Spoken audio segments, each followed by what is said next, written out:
Peut-être que cette question-là va t'interpeller. Sabrina, toi qui es nouvellement maman d'un chiot à la maison. Ne partons pas de rumeurs.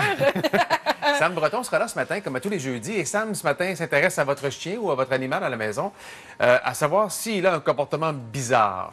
Est-ce que votre chien ou votre chat mange vos bas? Est-ce qu'il swing les pattes de table? Est-ce qu'il gruge les divans? On est curieux de vous lire et de voir vos beaux toutous aussi en photo, évidemment, en train de commettre l'acte terrible. Je sais que le tika est une maladie chez certains chats et peut-être d'autres animaux qui les forcent à manger des choses non comestibles. OK. Alors, je ne sais pas si c'est le cas chez vous. Moi, j'ai Ça une amie qui l'a va. vécu. Ça va, toi, ton Henri, il y a des petits moments là, de folie qu'on appelle des zoomies, là, où il perd complètement le contrôle de son existence. Puis il recule en jappant puis en tournant en rond. Là, on le sait à ce moment-là qu'il dit pour une sieste. Oh, mais OK. c'est hilarant. C'est très, très drôle. Je comprends. Ça pourrait faire partie du moment de Sam, peut-être tantôt. On parle d'un film maintenant, mettant en vedette Angelina Jolie. C'est dans un thriller, en fait, qui prendra l'affiche le 14 mai. OK, on reste dans le monde du cinéma avec de nouvelles images du film Cruella. Ah, le Cruella de Disney qui nous plonge dans tout un univers. C'est la deuxième bande-annonce qui nous a été dévoilée. C'est avec Emma Stone et Emma Thompson. C'est à Londres, dans les années 70. On est en pleine révolution punk rock. Il y a une jeune arnaqueuse qui a un grand flair pour la mode, qui va donc attirer l'attention de la baronne von Hellman, qui est une légende de la mode, pour pouvoir mieux l'arnaquer. Le film se retrouvera en salle dès le 28 mai et aussi sur la plateforme Disney+.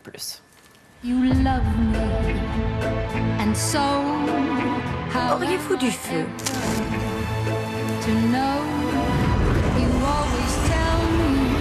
Arrêtez là. Inutile de faire un scandale. Très, très utile, au contraire. Je tiens à vous faire remarquer que je fais ça en talons aiguilles. Rappelez-moi votre nom. Cruella.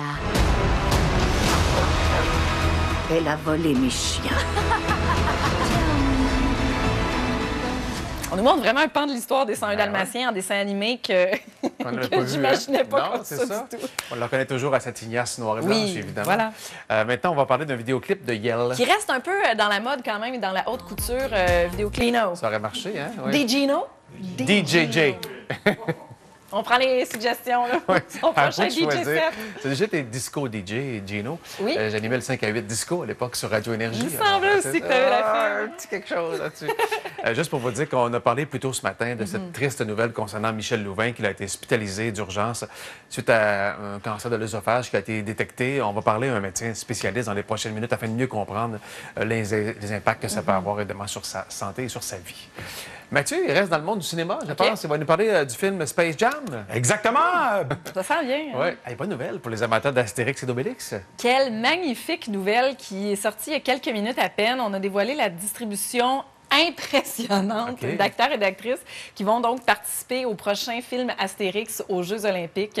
Le tournage devrait commencer sous peu. Et on a tellement fait une belle offensive ce matin. En fait, chaque acteur et actrice a affiché en même temps en story Instagram le rôle qu'il allait occuper. Donc, il s'agit notamment de Guillaume Canet dans la peau d'Astérix, de Gilles Lelouch, Obélix, Marion Cotillard, Cléopâtre, Vincent Cassel, César.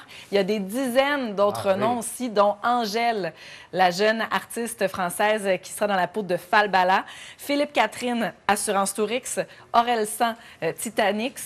Il y a des dizaines de noms comme ça. Je pense que ça s'annonce plutôt spectaculaire comme distribution et comme film à la fois, parce que c'est toujours des productions vraiment grandioses. Oui, un univers vraiment particulier qu'on aime découvrir en personnage réel en plus. Clin d'œil maintenant nous offre une couverture avec Alexandra Streliski. C'est sa première couverture de magazine et c'est un article magnifique qui a été écrit par quelqu'un de très près d'elle, sa sœur, sa grande sœur, Léa Streliski. Qui est très drôle d'ailleurs. Qui est très drôle et dans cet article qui est extrêmement touchante. On la sent remplie d'amour, bien sûr, pour sa sœur, mais aussi d'admiration. Puis ça m'a fait un petit quelque chose quand j'ai lu qu'à 14 ans, Alexandra voulait arrêter le piano, mais son prof l'a appelé et a dit « Tu peux pas faire ça, ça va être une grave erreur. » Moi, à 15 ans, j'ai fait cette erreur-là. À 15 ans, j'ai dit à mon prof, Jérôme, je vais arrêter, j'ai le goût de faire d'autres choses. Puis il m'a dit, Sabrina, tu t'y remettras pas si tu arrêtes maintenant. Et c'est vrai. Alors, Alexandra, à notre plus grand bonheur, elle a poursuivi sur ce chemin. Alors, vous pourrez lire ce magnifique article rempli rempli de belles photos également dans le clin d'œil. On a aussi fait un dossier sur la K-pop. On en parle depuis un bon moment déjà. C'est un phénomène qui est maintenant chez nous et qui rayonne à la grandeur de la planète. Et je sais qu'il y a un grand bassin de fans ici au Québec. Et côté décoration, parce que ça attire toujours mon œil, plein de belles trouvailles pour chacune des pièces de la maison si vous avez envie de redécorer avec parcimonie. Ça, c'est traite, parce qu'à chaque fois que tu vois des pages comme ça de magazine, tu dis « Ah, ça me prendrait ça, j'aimerais ça, ça serait beau. » C'est rarement un seul élément qui nous prend. C'est comme le décor au complet qui veut prendre le bord pour recommencer à neuf. Là. Dans le séjour, c'est Ginette Renault qui fait la une, je pense. Parce qu'elle célébrera ce mois-ci son 75e anniversaire. Elle est toujours habitée d'une si grande sagesse. Elle brillait aussi sur la scène de Star Academy dimanche dernier. Et comme son anniversaire approche, il y a également des souhaits de plusieurs personnes de son entourage, des gens que vous connaissez bien aussi, Yvon Deschamps, France Castel, Linda Lemay qui avait des mots pour elle. Mika, qui a aussi été de passage dans les 2 dernières semaines à l'Académie, qui nous a proposé 2 numéros totalement spectaculaires et qui est tombé rapidement sous le charme de nos académiciens.